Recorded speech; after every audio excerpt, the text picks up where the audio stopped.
All right, it's bringing our Barrett Sallee with more in the SEC here. And Barrett, first road test for the new look Bama team heading to the Swamp. What are you expecting from this group and Nick Saban here?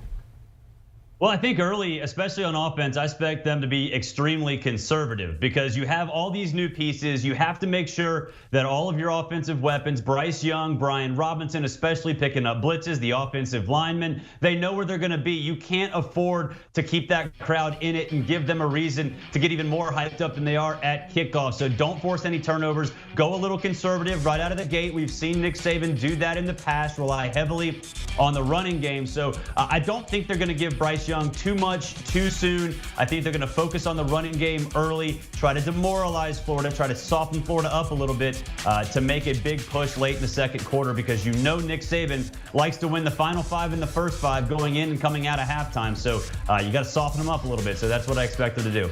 You mentioned Bryce Young, of course, still a young QB, 2 wins on the docket already, but going into the Swamp, it could be intimidating. 80 to 90,000 fans expected to be a full house. What are you expecting for him in that type of environment?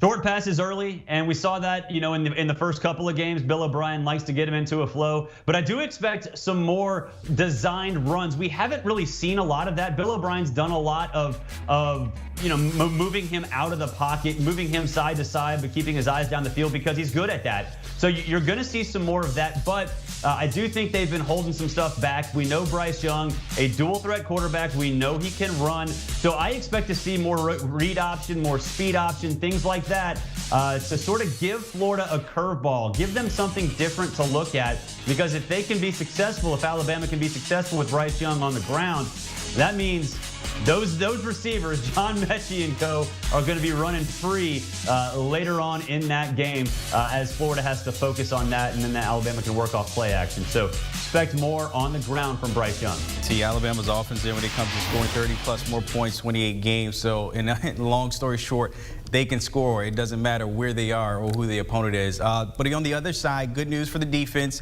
Will Anderson practicing this week? If he's full go against Florida here, how much of an impact will he have on this game? He's huge.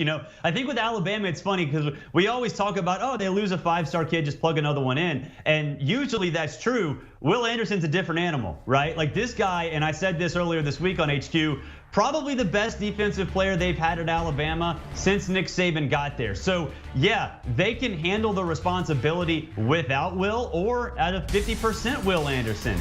But if he's at 100, if he's at 90, Emory Jones, Anthony Richardson, look out, because he is going to make a living in the backfield. Whether he makes the play or he demands so much attention that his teammates make the play, he is a difference maker. So if Will Anderson is at 100% or even close to 100%, this game might get sideways, and Emory Jones and Anthony Richardson are going to be running for their lives. All right, so all the pieces of the puzzle for Alabama there. We talked about Florida yesterday. You look at it, Dan Mullen, 0-10 when facing Bama, 0-1 so far there at Florida. If you're looking at this, I need an expert pick. Is this the best chance for Florida to win, or is this just another roll tide here?